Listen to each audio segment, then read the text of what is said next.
Buckets are great, low-cost carry-all containers. A lid in a bucket will run you probably around anywhere between $4 and $7, depending on where you get it.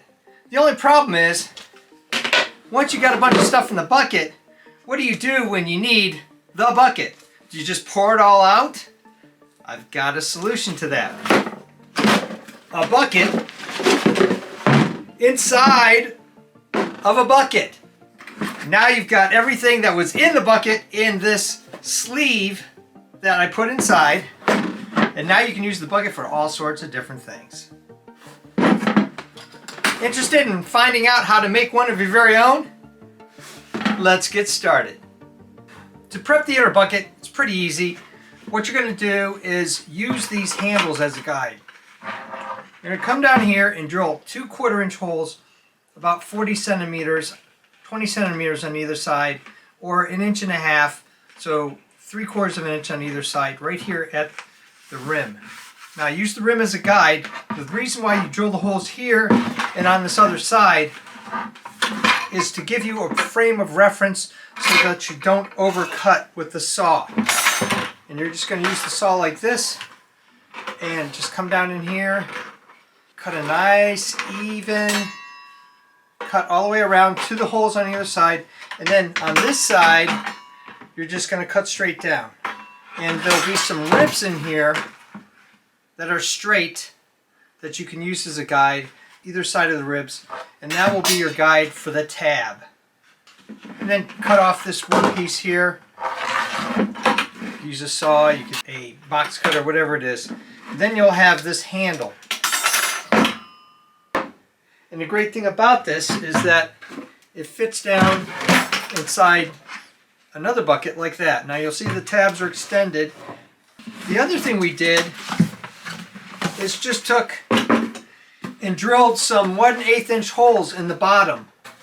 4 of those. And the reason for that is, once you put this thing down in here, there's a suction that goes on and you would really have a difficulty taking it out. In fact, I have a difficulty now, even with the holes. The next thing we're going to do is we're going to go outside with the heat gun and we're going to fold these down, drill some holes, put some screws in there so that we can connect this handle. Okay, put safety gloves on. I've got a screwdriver that I'm going to use as a form, and just turn the heat gun on. Doesn't take long.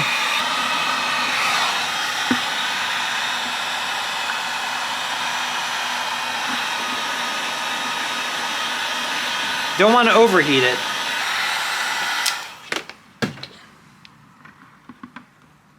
Yeah, now it's good. And I'm just going to hold it in place until it shapes the way I want it. I use leather gloves. It's really good when you're working with plastic in the heat gun. I decided after the first one that I was just going to use a standard Phillips head because it was easier to pull in and out.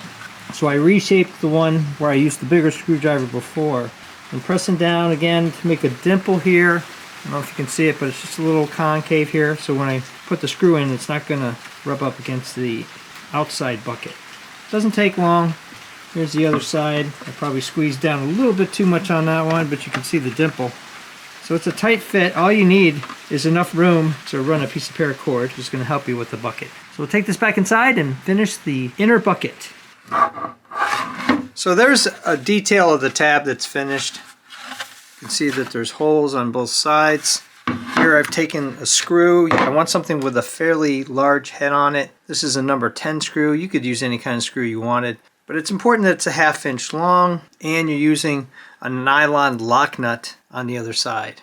I'm going to take a 3/16 inch drill bit, finish off the hole, then just stick in the screw, put the nylon lock nut on both sides, and then just lock it down. What I did is I took the regular handle because it's not going to fit in there anymore, and using some pliers, bent it over, did 2 loops on either side, opposite directions. I guess I could just tap in and put actually that would work just as well. Ha ha ha. I'm going to change this design up on the fly. If you didn't want to repurpose this handle and come up with something like this, use this piece of the handle right here and some paracord and loop it through here like I originally thought about doing. But you know, designs change. Now I'm going to assemble the other side of the handle because I've proofed this one out and it works great. So I'm going to use 6 total, but 3 to a side, 3/16 inch, 3/4 inch fender washers, 2 nylon lock nuts, number 10 24 because I'm using number 10 hardware, and 2 number 10 1-inch long screws. So I put a washer on this side so it doesn't pull through. Put another washer on the other side to reduce the friction. Put the little guy in here like that. Put another washer on to keep it on. And then the nylon lock nut. That was funny, I was kicking around this design for a while. Came up with a couple ideas and this one just seems to be the best. Screw it in place. You want a couple threads showing there, but you don't want it too tight. And there you go. Inner handle. So now that we got this all figured out, which was the hardest part, let's fill this up with all sorts of great things folks can use in apartments, at college, wherever you are. It's portable. You'll be amazed at how many different ways you can use this basic design idea. I'm really happy with this design. I'm going to use it in all sorts of videos I'll post up there. Sometimes you just surprise yourself in what you can come up with. I had a much different concept going on here, but boy, this thing works better than I ever anticipated. Thumbs up and comments always appreciated. Thanks for watching. If you're interested in designs of all kinds, home repairs, making and breaking stuff, I do evaluations of sports gear, electronics, I even do costumes, cosplay, and props. Check out my channel and please subscribe, because you never know what you're gonna see.